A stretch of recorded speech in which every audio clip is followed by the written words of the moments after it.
बंदर, तुमने जगहों का रहस्य तो समझ लिया, लेकिन तुम समय का रहस्य भूल गए। समय का रहस्य? जरा याद करो, जिस रात चोरी हुई उस रात आसमान कैसा था? आसमान, बारिश, घना कोहरा, लेकिन और सोचो। अरे हाँ, उन तीनों रातों में चांद बिल्कुल दिखाई नहीं दिया था। बिल्कुल, मैं हर रात आसमान पर नजर रखता हूँ। देखो, तीनों चोरियां अंधेरी रात में ही हुई थीं। मतलब ये सिर्फ संयोग नहीं है? नहीं, अमावस्या की रात जंगल सबसे ज्यादा अंधेरे में डूब जाता है। न चांद की रोशनी, न साफ परछाइयां। ऐसे में चोर का चेहरा पहचानना लगभग नामुमकिन हो जाता है। यानी वो सिर्फ चालाक नहीं, बहुत धैर्यवान भी है। वो सही समय का इंतजार करता है।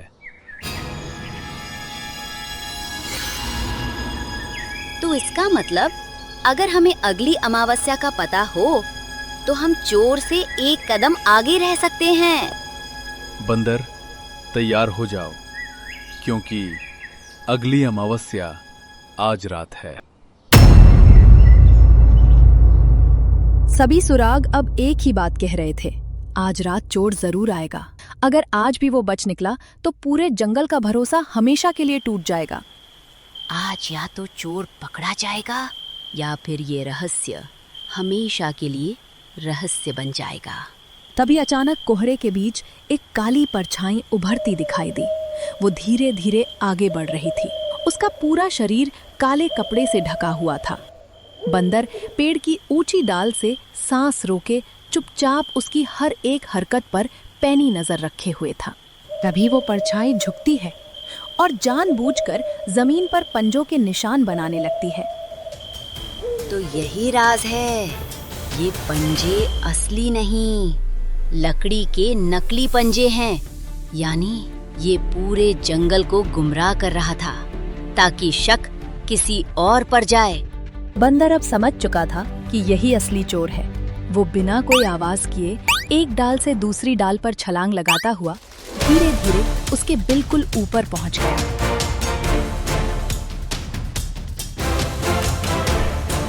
रुक जाओ गद्दार, अब तुम्हारा खेल खत्म हो चुका है।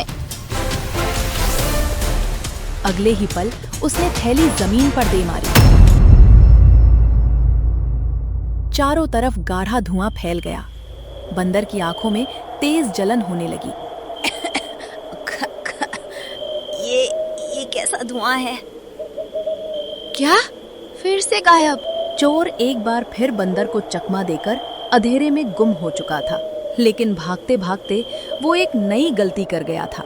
अचानक उसकी नजर कांटों में फंसी एक चीज पर पड़ती है। कांटेदार झाड़ी में काले सूती कपड़े का एक फटा हुआ टुकड़ा और उससे उलझा एक अजीब सा मोटा धागा फंसा हुआ था। इस कपड़े से किसी खास तरह के तेल की गंध आ रही है और इस पर गुफा की सीलन और काई की महक भी है। इसका मतलब चोर किसी साधारण जगह पर नहीं छिपा है। उसका ठिकाना पहाड़ की पुरानी सुनसान गुफाओं के आसपास ही कहीं है।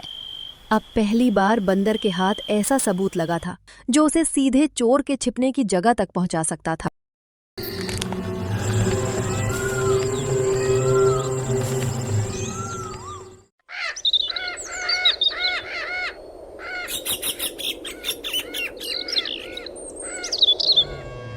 सुबह होते ही बंदर अपने सारे सबूत लेकर राजा शेर सिंह की शाही गुफा में पहुंचा। उसके हाथ में काले कपड़े का टुकड़ा, नकली पंजे का हिस्सा और जंगल का नक्शा था।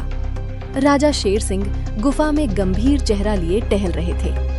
तो बंदर, तुम्हारा कहना है कि ये सब किसी भूत या राक्षस का नहीं, बल्कि हमारी ही प्रजा में छिपे किसी गद्दार का काम है? जी महाराज, चोर कोई जादुई शक्ति नहीं बल्कि बेहद चालाक जानवर है। वो नकली पंजों से सबको गुमराह करता है और हर अमावस्या की रात हमला करता है। ये रहे उसके छोड़े हुए सबूत। अगर ऐसा है तो उसे पकड़ने का क्या उपाय है? अगर हमने पूरे जंगल में पहरा बढ़ा दिया तो चोर सतर्क हो जाएगा, लेकिन अगर उसे लगे कि सब कुछ सामान्य है तो वो खुद हमारे जाल में फंस जाएगा।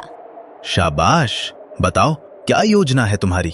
हम जंगल के बीचों बीच खुले मैदान में ढेर सारे ताजे फल, अनाज और भोजन रखेंगे। फिर खबर फैला देंगे कि ये पूरे जंगल का नया राशन भंडार है। इतना बड़ा लालच देखकर चोर खुद चोरी करने आएगा और इस बार हम उसे रंगे हाथों पकड़ लेंगे।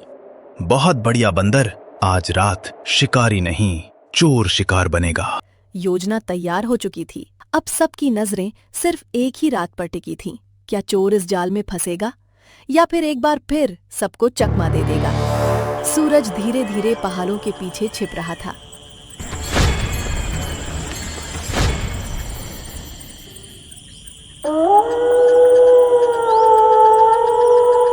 जंगल के मुख्य मैदान में बंदर और लद्दबघा अपनी योजना को अंतिम रूप दे रहे थे। मैदान के बीचों बीच टोकरियों में मीठे फल, ताजी गाजर और अनाज के बोरे सजा दिए गए थे।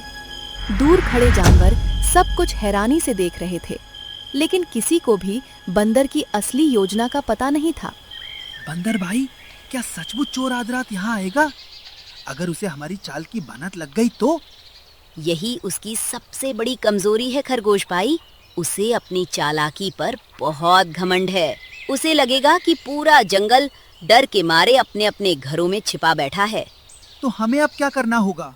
बस धैर्य रखना। उल्लू दादा ने बताया है कि आज भी अमावस्या की काली रात है। अगर मेरा अंदाजा सही है तो चोर इस लालच को बिल्कुल नहीं छोड़ पाएगा।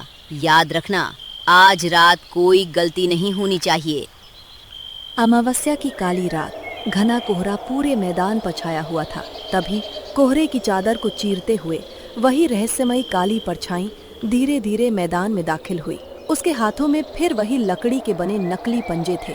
वो हर कदम बहुत सावधानी से रख रहा था, मानो उसे किसी पर जरा भी भरोसा न हो। लेकिन उसे बिल्कुल भी अंदाजा नहीं था कि अंधेरे में कई जोड़ी आंखें उसकी हर हरकत पर नजर रखे हुए थीं। आज भी किस्मत मेरे साथ है। पूरा जंगल डर के मारे सो रहा है। काली परछाई ने एक बार चारों तरफ नजर दौड़ाई। जब उसे पूरा यकीन हो गया कि आसपास कोई नहीं है, चलो, मेरे डर से यहाँ कोई नहीं है। अब मैं ये काला कपड़ा उतार देता हूँ। पहले सारे फल इस बोरी में भर लेता हूँ, फिर 9 2 11 हो जाऊंगा। जैसे ही काली परछाई ने अपना काला कपड़ा उतारा, गुफा के बाहर छिपे सभी जानवरों की आंखें फटी की फटी रह गईं। अरे, ये तो गधा प्रसाद है। धोखेबाज, इतने दिनों से पूरे जंगल को बेवकूफ बना रहा था। उसी पल बंदर अपनी लाठी लेकर ऊपर की चट्टान से छलांग लगाता है।